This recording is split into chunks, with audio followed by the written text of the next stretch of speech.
Halo brothers sisters, saya berharap kita tetap sehat dan juga kita tetap semangat dengan Tuhan. Hari ini saya mau fokus tentang how to be joyful and peaceful, terutama pada masa-masa yang gak gampang ini. Dan tadi saya baru saja belajar Bible dengan seseorang, dan saya ada share dari buku Filipi, dan saya pikir mungkin ini bisa membantu kita semua di sini. Apa yang biasanya terjadi pada kita ketika situasi lagi nggak gampang, nggak sesuai dengan plan kita? Amarah. Mungkin juga ada yang kecewa karena mungkin situasi nggak seperti yang diinginkan. Kecewa mungkin juga kesehatan kita, ada yang uring-uringan. Tapi sebenarnya apapun yang terjadi, apakah itu lagi stres, lagi mungkin kita anxious, apapun itu, intinya adalah karena fokus kita adalah aku. Sedangkan yang Tuhan inginkan adalah kita fokus kepada Dia. Dan kita sama-sama akan belajar hari ini bagaimana kita bisa fokus kepada Dia dan bagaimana Dia sendiri yang sumber daripada joy itu dan peace itu bisa memberikannya kepada kita. Sekarang saya mau kita exercise sebentar. Coba sekarang lihat angka ini. Oke? Angka apa ini? 4. Oke, sekarang fokus tentang angka ini. Fokus pada angka 4 ini. Sudah? Angka apa? 4.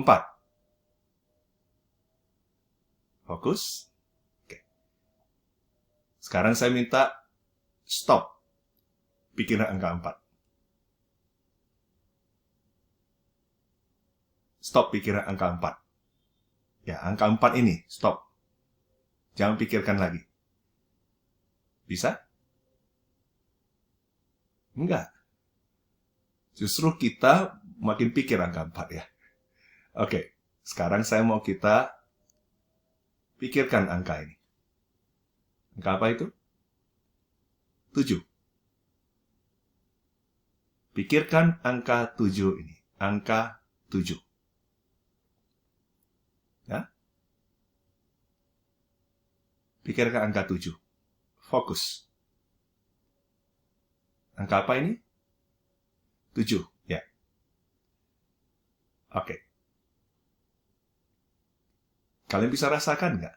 Tadi sewaktu saya minta kamu untuk stop pikirkan angka 4, susah. Justru semakin kita di sini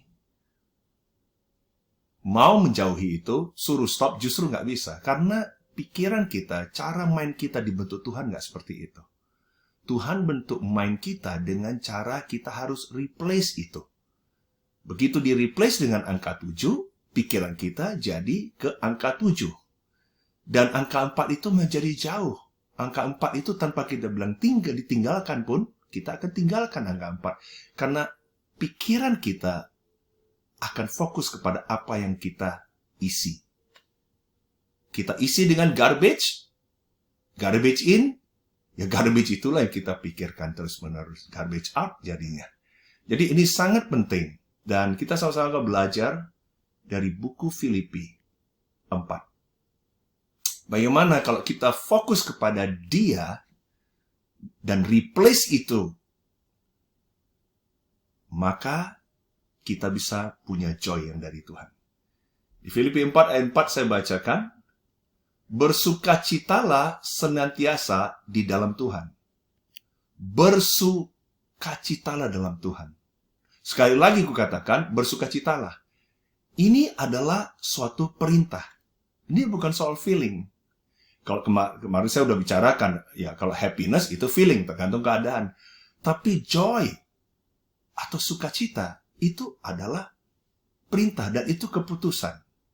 Jadi kalau kita di sini decide bahwa saya bersukacita senantiasa, tentu keadaan semuanya nggak ada yang enak, ada yang painful sekarang lagi nggak enak. Tapi kita bisa decide untuk senantiasa. Bisa kita punya joy itu dalam Tuhan. Karena Tuhan tetap sama. Tuhan tetap luar biasa. Apapun yang terjadi, Tuhan tetap sama. Kemarin, hari ini, dan selama-lamanya. Jadi kita perlu decide untuk bisa sukacita. Kemudian dia katakan lagi, hendaklah kebaikan hatimu diketahui semua orang. Tuhan sudah dekat. Kenapa dia bicara tentang ini? Supaya kita tahu bahwa Paulus, dia menuliskan surat Filipi ini dari penjara. Situasinya nggak gampang. Bayangkan dia di Roma, dia di borgol, dia masuk dalam ruangan, nggak keluar, nggak gampang situasinya. Seperti kita mungkin sekarang harus stay home, kita nggak bisa lakukan banyak hal yang kita mau lakukan. Tapi bayangkan Paulus, bukan hanya sekarang dia dibatasi, tetapi lebih dari itu dia menghadapi masalah hidup mati. Dia menunggu satu keputusan yang sebenarnya tidak fair dalam hidup dia, dan ini masalah hidup mati dia. Tetapi tahu nggak? Dia tetap bisa decide untuk sukacita, dan bukan hanya itu, dia pastikan bahwa hidupnya senantiasa keluar kebaikan itu. Di dalam bahasa Yunani daripada kata kebaikan ini, di dalam terjemahan NIV-nya dibilang, let your gentleness be evident. Terjemahan Yunaninya, ini artinya adalah, biarkanlah kualitas hidup kamu, biarkanlah hidup kamu itu menjadi make sense bagi banyak orang. Ada juga dikatakan reasonable, ada juga terjemahan yang katakan artinya adalah in moderation. Kita hidup dalam masyarakat yang sekarang sangat terkonsum dengan materialism, dengan hal-hal yang di-offer di dunia itu, dan nggak salah untuk kita enjoy. Tapi begitu banyak sehingga orang mau lebih, dan orang akhirnya menjadi sibuk, nggak ada waktu dengan keluarga, sibuk dengan Tuhan, nggak ada waktu yang lain lagi, sehingga hidup mereka menjadi distracted. Akhirnya mereka tidak hidup dalam moderation, tidak punya balance lagi hidup mereka. Arti lain daripada gentleness adalah bagaimana hidup orang harus bisa fleksibel. Kadang-kadang orang begitu kaku. Jadwalnya sehari-hari udah sama terus. Dan kalau dia bikin plan, harus terjadi. Kalau nggak terjadi, dia upset. Dia kesel, marah, stres. Ada deadline, nggak terpenuhi. Wah, marah. Kita harus bisa fleksibel. Kita berusaha. Tapi kalaupun tidak terjadi sesuai plan kita, sesuai dengan rencana kita, kita harus tetap bisa fleksibel. Karena pada akhirnya kita tahu, kalau Yesus sudah datang kedua kali, kita tahu nggak ada deadline lagi. Plan-plan yang kita buat semua itu nggak ada artinya semua. Makanya Tuhan ingin kita di sini betul-betul sadar untuk menjaga balance dalam hidup kita. Sebenarnya Tuhan senantiasa ada beserta kita. Tuhan dekat dengan kita. Makanya dia bilang, Tuhan sudah dekat, Tuhan ada. Tapi karena kita begitu tidak ada balance dalam hidup, kita tidak hidup dalam moderation, kita tidak fleksibel, kita nggak bisa merasakan hadirat Tuhan dan sense dari Tuhan. Jadi yang kedua kita belajar adalah kita harus involvekan Tuhan. Pastikan radar kita on, pastikan kita di sini sadar senantiasa bahwa God is there. Dan kita bisa tetap mengandalkan Dia. Kemudian dia bilang, janganlah hendaknya kamu khawatir tentang apapun juga, tapi nyatakan dalam segala hal keinginanmu kepada Allah. Dalam doa dan permohonan dengan ucapan syukur. Tuhan bilang apa? Ya, kamu ada khawatir, ada ini, oke, it's valid. Tapi jangan bawa ke stres. Jangan bawa kemudian kamu blaming orang, kemudian kamu menjadi anxious terus, kemudian kamu nggak bisa tidur. Karena kuncinya bukan sekarang kamu makan obat apa, supaya makan obat penenang, makan obat tidur, untuk menghilangkan kekhawatiran kamu, tetapi justru kamu harus sampaikan itu dalam doa. Ask Him. Ask Tuhan. Kenapa orang tidak banyak spend time waktu mereka dengan doa? Karena mungkin mereka nggak percaya doa mereka didengarkan Tuhan. Atau mungkin ada yang bilang, ya saya sudah berdoa, tapi ya Tuhan nggak jawab. Sebenarnya doa adalah suatu hal yang luar biasa. Ketika kita berdoa, kita bicara pada Tuhan. Dan semakin lama kita bicara pada Tuhan, semakin kita akan percaya pada Dia. Semakin kita akan engage, mengalami Dia dengan cara yang luar biasa dan personal. Dia bilang bukan hanya sekarang doa, tapi kamu bawa permohonan kamu. Dari Tuhan bilang, kamu sekarang apa? Khawatir. Jangan bilang, Tuhan tolong beri saya, hilangkan rasa khawatir. Tolong bless saya. Tolong pastikan saya sehat. Tuhan bilang, mohon. Bicara secara spesifik. Bicara secara detail. Misalnya, kamu bilang, Tuhan saya mengalami ini, kerjaan, usaha juga nggak gampang. Bawakan permohonan kamu secara detail. Oke, kenapa? Usaha lagi nggak gampang. Oke, kesehatan lagi nggak baik. Oh, saya sendiri rasanya kok ada hal mau saya lakukan nggak bisa. Bawakan secara spesifik. Bicara kepada Tuhan. Bagaimana? Bagaimana supaya saya sini bisa punya ide? Bagaimana saya itu bisa tenang? Bicarakan itu secara detail, secara spesifik, dan Tuhan ingin mendengarkan itu. Tapi ingat, semuanya dalam konteks doa dan permohonan itu harus dengan ucapan syukur. Coba mulai hari kita dengan ucapan syukur.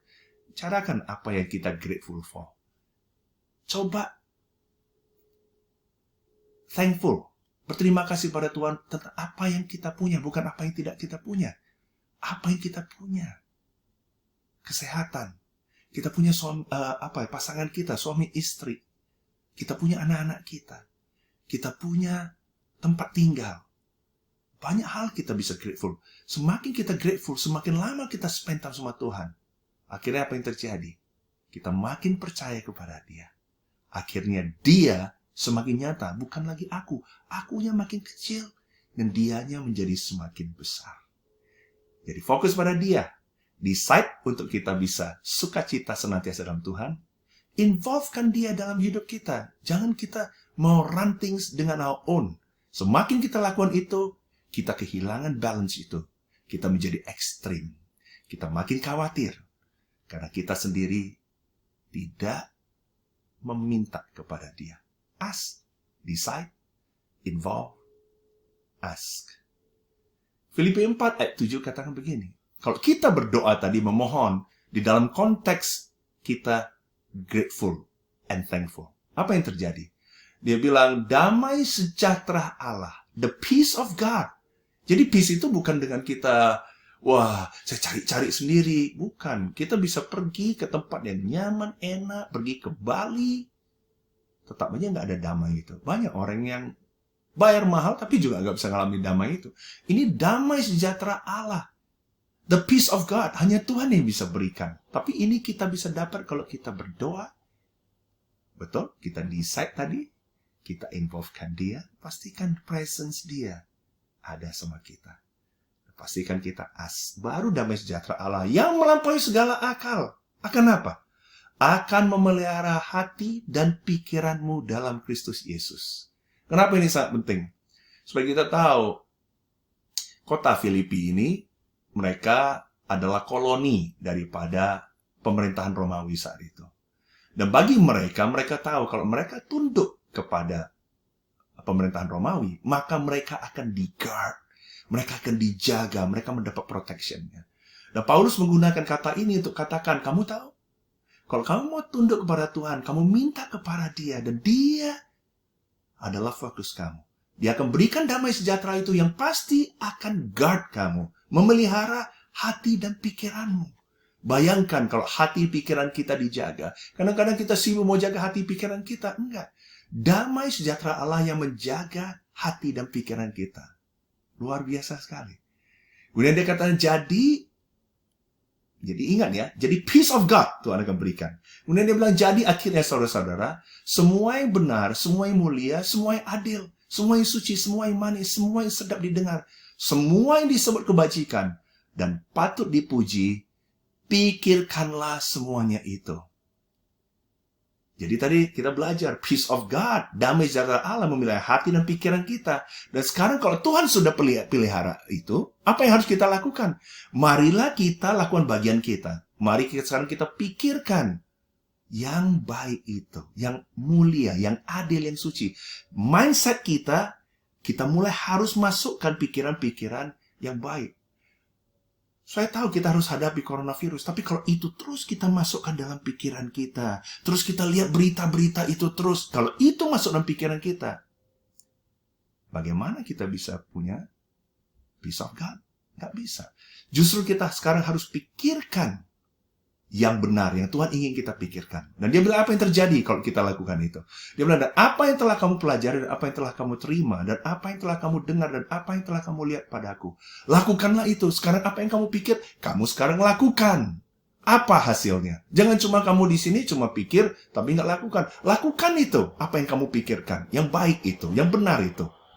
Dia bilang, maka yang terjadi, Allah sumber damai sejahtera akan menyertai kamu. Wah, luar biasa. Tadi adalah damai sejahtera Allah, peace of God-nya. Sekarang bukan hanya peace of God-nya kita dapat. Sekarang Allahnya, the God of peace-nya, akan menyertai kita. Luar biasa kalau kita ambil keputusan untuk joyful, maka yang terjadi adalah Tuhan akan berikan kita peace of God. Dan bukan hanya itu. Ultimately, Tuhan sendiri, yaitu God of Peace, akan menyertai kita. Semoga ini mengencourage kita semua di sini. Mari bersama-sama kita fokus pada Dia dan bukan pada aku. Amin. Tuhan berkati kita semua di sini.